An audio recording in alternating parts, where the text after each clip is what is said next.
Welcome back, guys, to the Men Who Matter podcast by Grip Wild.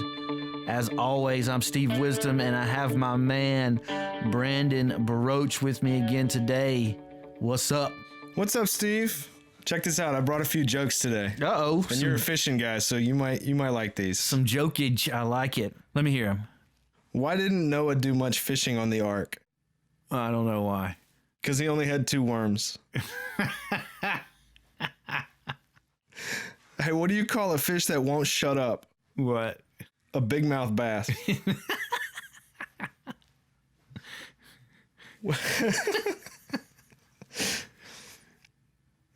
Why do fish swim in schools? Why, Brandon? Because they can't walk. All right, last one. Why is it so easy to weigh fish? Why? Because they have their own scales. Oh, God. Well, look, in honor of my wife who told me I need to be more funny on the podcast, there was a few jokes for you. We always like to just jump right in. So today we're talking about priorities and what that looks like in your life. And if you haven't seen our priorities video on our website, gripwild.com, go check it out.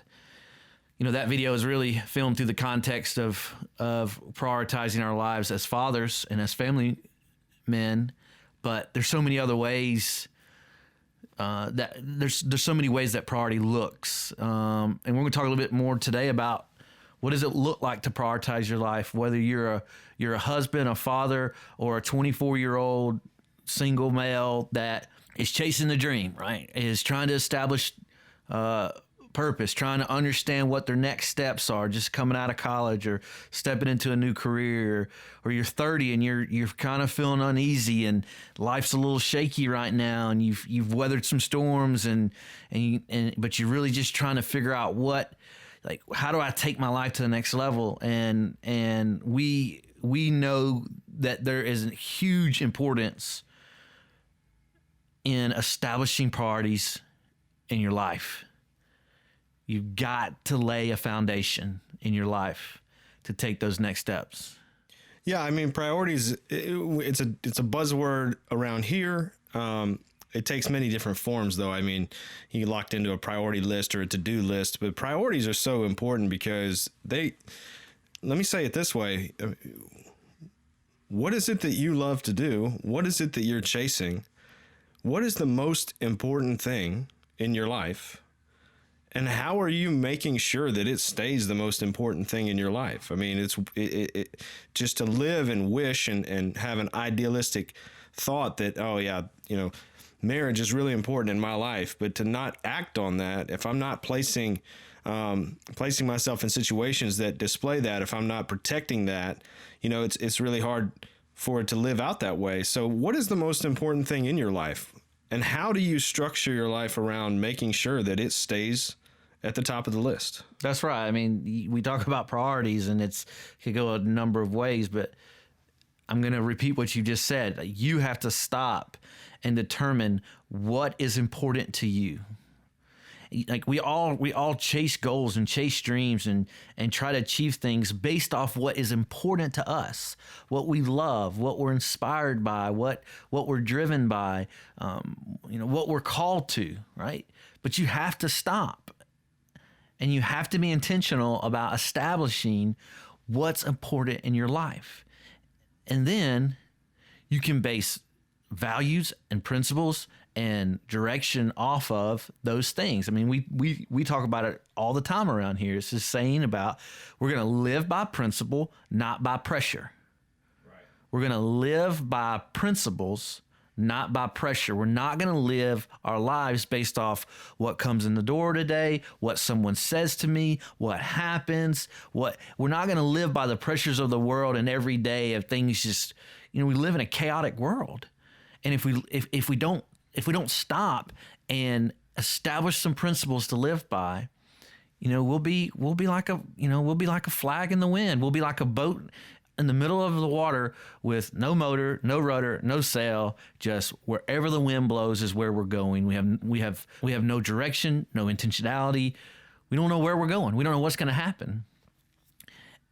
And I think time and expert and research and just practicality has shown that if you're living a life like that, you're living a life of chaos, and chaos is never healthy.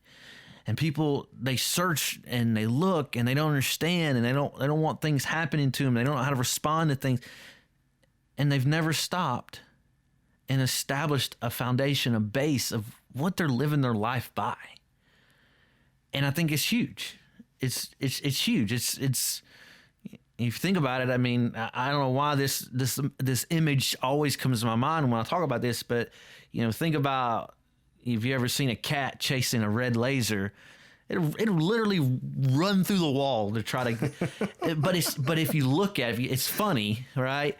It's funny to watch the cat do it. But if you watch the cat, it's a great depiction of just a chaotic life. There's no control. That cat is out of control.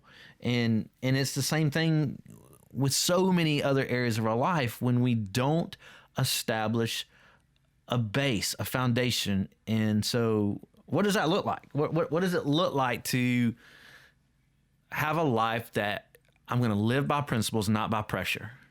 Let's define it. Let's make it easy. Let's define it, right? So what does that mean to have principle? There are some determinations that you have to decide. Like, you have got to make some decisions for you. And if it's just you, then you. But if it's you and your family, then you and your family, to decide this is going to define how we operate and how we live. This is going to be the filter through which I decide decisions. I weigh my options. Because the reality is, if you don't determine the course in which you want to go, somebody else will. And that's a great tragedy when you're living a life and you realize, man, I'm not even I'm somewhere I didn't even want to be, and I'm not sure how I got here.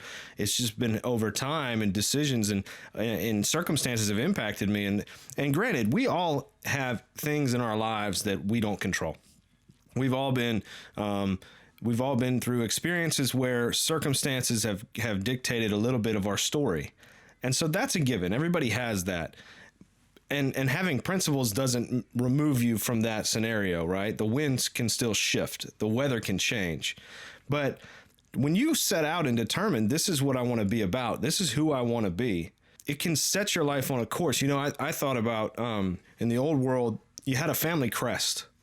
Every family had a seal and a crest that would be very symbolic of the things that they decided to attach to the name of their family. And so if you go and you look at old history, you can see things are identified by these crests.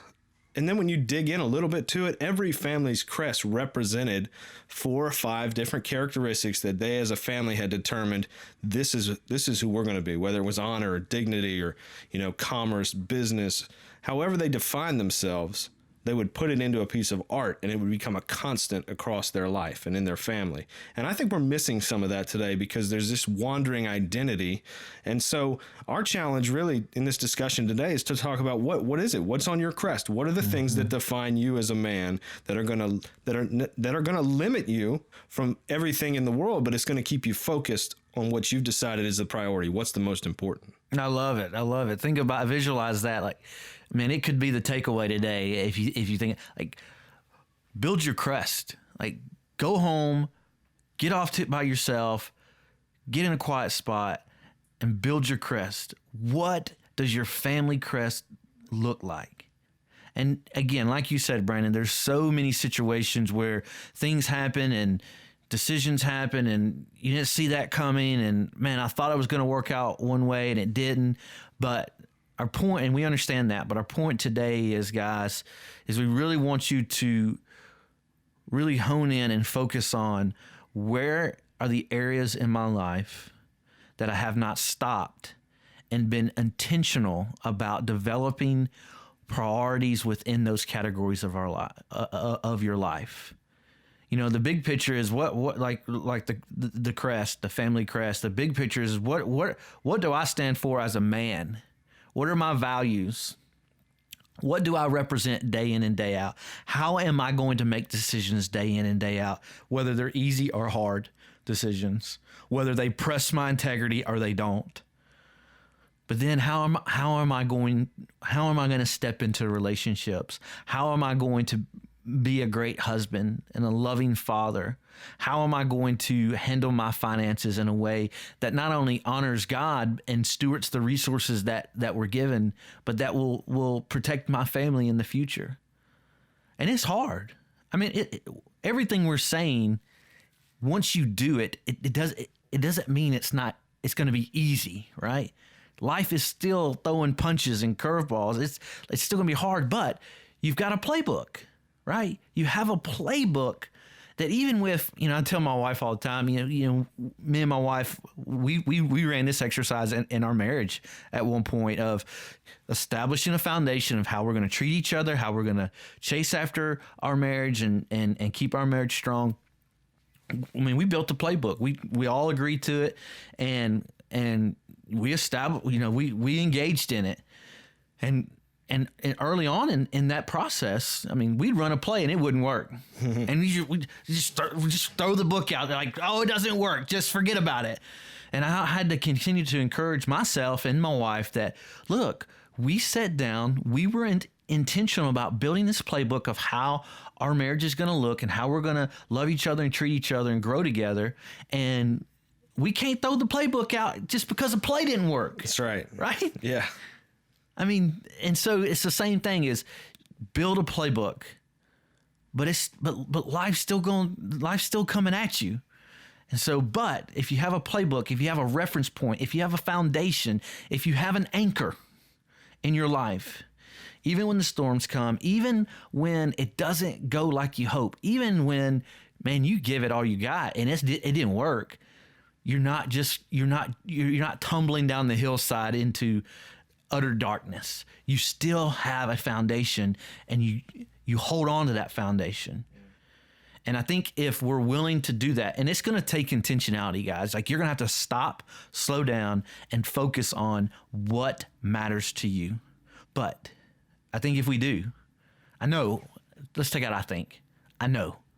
if you do, you will find yourself in a position where in your day in and day out life of your struggles, your obstacles, your curveballs, your victories, your losses, your peaks, your valleys, you will be living by principle, not by pressure.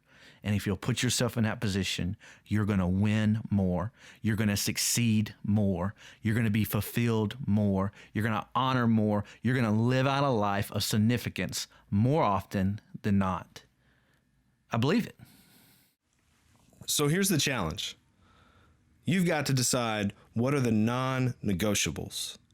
What areas or what decisions or what principles are not going to be negotiable, no matter the cost, no matter what's at stake, no matter the opportunity, no matter how good it looks. There's got to be things that you decide, I'm not crossing this line for whatever reason.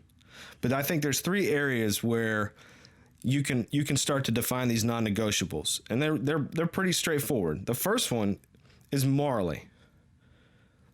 What is right and wrong? Like at some point, we all have a line of right or wrong, and we're not going to sit here today and tell you where your line needs to be necessarily, but there is a place where you will define that's over the line. I can't do that.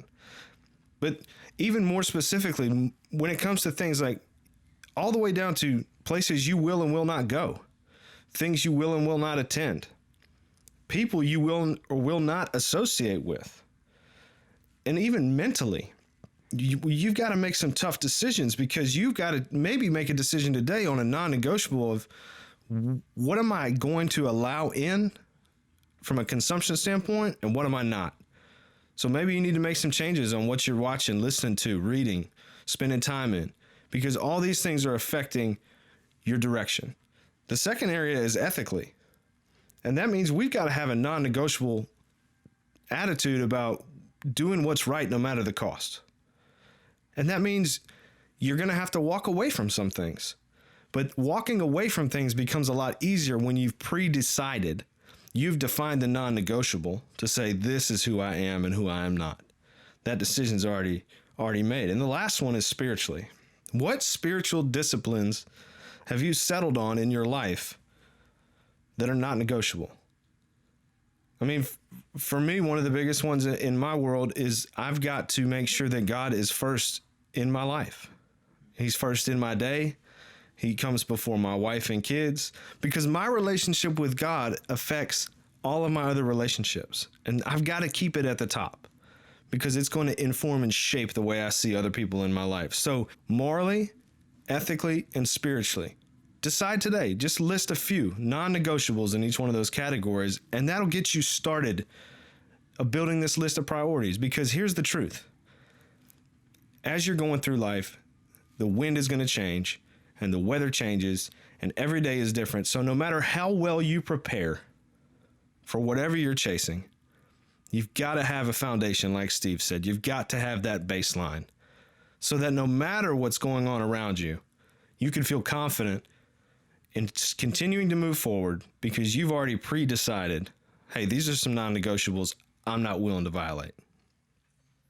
I keep wanting to go back to the boat analogy of, man, I'm in a boat, I'm in the middle of the lake, and I don't have a motor, I don't have a sail, I don't have a rudder, and whatever the way the wind blows is the way I'm going, unless I've got an anchor, right? Unless I have an anchor in my life. So think about it. Like, how do you establish an anchor in your life so no matter what happens, it's going to hold? No matter what struggle, no matter what choices, no matter what mistakes, no matter what someone says, no matter what happens, no matter you lose your job, or you get in a fight with your wife, or something happens, you lose a loved one, like, you have an anchor. Because if you have an anchor, you have a foundation, you have stability, you can live on that platform, no matter what you're facing. But you have to make those choices. Like, you have to make the choice of the non-negotiables of your morals, your ethics, and your spirituality. Because if you think about it, if we're honest, all the negative things in our lives are attractive. The enemy is attractive, man. It, like, the struggles we have, the vices that we have, the poor choices that we've made, the things that we found ourselves in that we shouldn't be there, they were attractive. If they were ugly, we would have never engaged in them, right? And so that's why we have to establish the non-negotiables in our lives, because those will help us make decisions when the choice is really cloudy and it's really gray. When the enemy's made it look really good and he's dangled in front of us and it's really tempting. But we establish that foundation, those principles, those non-negotiables, and we're able to make the wise choice more regularly in our life. And if we do that, that's when we begin to experience the abundant life that was created for us every time.